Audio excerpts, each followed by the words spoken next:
Mass college Thiruppanampakkam Cuddalore admission open call 9949981420. நம்முடைய ரமேஷ் இணைந்திருக்கிறார். So இந்த எண்ணிக்கணிக்கு முறையா இல்லை டிவிஷன் முறையா இல்லை குரல் வாக்கெடுப்பா அப்படிங்கிற கேள்வி ஒரு பக்கம். அதை பற்றி உங்களுக்கு கூடுதல் இன்சைட்ஸ் இருந்தால் சொல்லுங்கள். இன்னொன்று, திராவிட முன்னேற்றக் கழகம் இந்த தீர்மானத்தில் பங்கு கொண்டு எதிர்த்து வாக்களிக்க போகுதா, புறக்கணிக்க போகுதா? உங்களுக்கு ஆழமான சோர்சஸ் அங்கே உண்டு. என்ன சொல்கிறாங்க நீங்கள் விசாரிக்கும் பொழுது? சட்டப்பேரவையில இன்றைய நம்பிக்கை வாக்கெடுப்புல பிரதான எதிர்கட்சியான திமுக பங்கேற்கும் அப்படின்னு தான் திமுக வட்டாரத்துல இருந்து உறுதிப்படுத்தப்பட்ட தகவலை நமக்கு சொல்றாங்க. சட்டப்பேரவைக்குள்ள வரும்போது திமுக ஆளும் அரசு நம்பிக்கை வாக்கெடுப்புக்கு எதிராக வாய்ப்பளிக்கக்கூடிய சூழல் தான் அதிகம் இருக்கு அப்படின்னும் திமுக வட்டாரத்துல இருந்து தகவல் தெரிவிக்கப்படுது.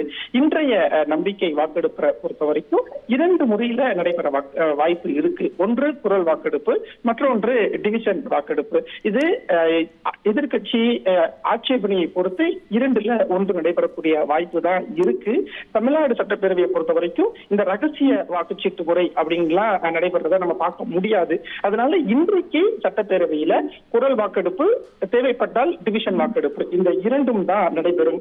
சட்டப்பேரவை நடைமுறை விதிகள் குறிப்பா விதி 99 மற்றும் அரசியலமைப்பு விதி பிரிவு 164 மற்றும் 189 ஆகியவற்றை பின்பற்றி தான் இந்த நம்பிக்கை வாக்கெடுப்பு நடைபெறும் அப்படிங்கிறத பார்க்க முடிகிறது.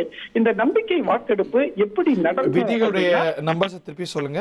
164 பிரிவு 164 மற்றும் 189. 164 ஆஃப் தி கான்ஸ்டிடியூஷனா இல்ல சட்டமன்ற பேரவை விதிகளா? சட்டப்பேரவை அரசியலமைப்பு விதி 164, 189. சட்டப்பேரவை விதின்னு பார்த்தா 99.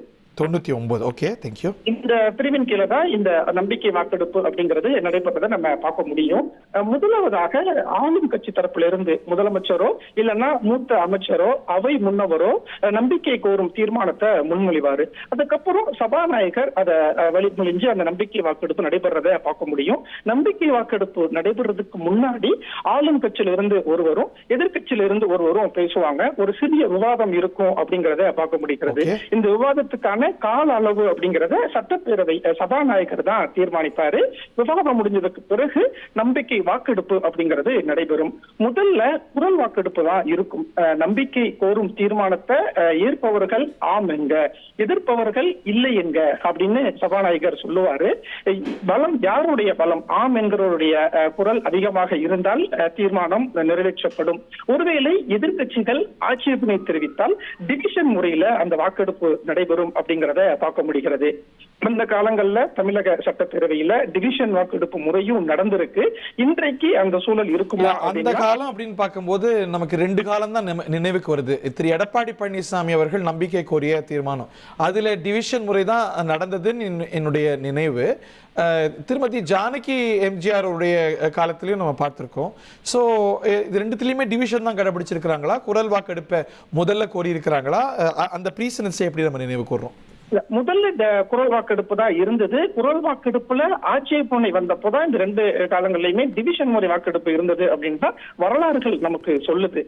இதுல டிவிஷன் வாக்கெடுப்பு அப்படிங்கிறது எப்படி நடைபெறும் அப்படின்னா, எம்எல்ஏக்கள் வர்றதுக்கு 3 முறை மணிகள் ஒலிக்கப்படும். 3 முறை அந்த ஒலி ஒலிக்கப்பட்டதுமே சட்டப்பேரவை கதவுகள் எல்லாமே மூடப்படும்.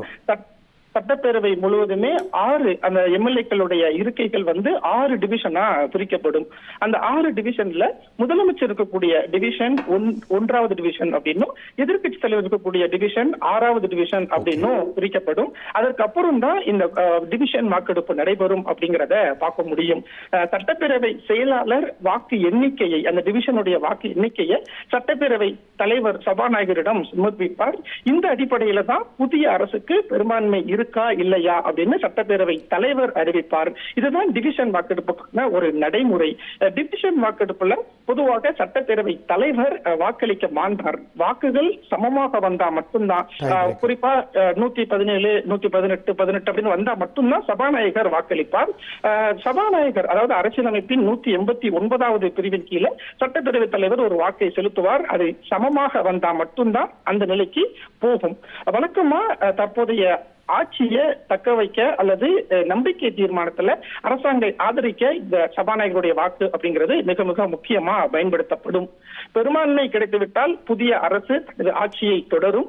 ஒருவேளை பெரும்பான்மை கிடைக்காத பட்சத்துல தான் அந்த தகவல் எல்லாம் ரமேஷ், இதையும் நம்ம தெளிவா சொல்லுவோம். இப்ப நம்ம ஆளுநர் மாளிகை இந்த 117, 18 எண்ணிக்கையே கோரியது. ஆனா தமிழ்நாடு சட்டமன்றத்துல அவையில எத்தனை பேர் இருக்கிறாங்களோ அதுதான் பெரும்பான்மையா, இல்லை யார் வந்தாலும் வரவிட்டாலும் அட்டெண்டன்ஸ் எப்படி இருந்தாலும் 100% இருந்தாலும் 90% இருந்தாலும் 117, 18 தேவையா? அதுல பாதியா கூடியிருக்கிற கோரத்துல, அதாவது கூடியிருக்கக்கூடிய அசம்பிளியில அந்த எண்ணிக்கையில பாதியா, இல்ல அந்த 117, 18 எப்படியும் நிறுவப்படணுமா?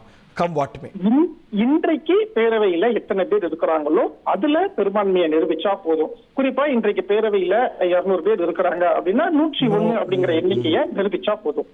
Mass college Thiruppanampakkam Cuddalore. Admission open. Call 9949 81420.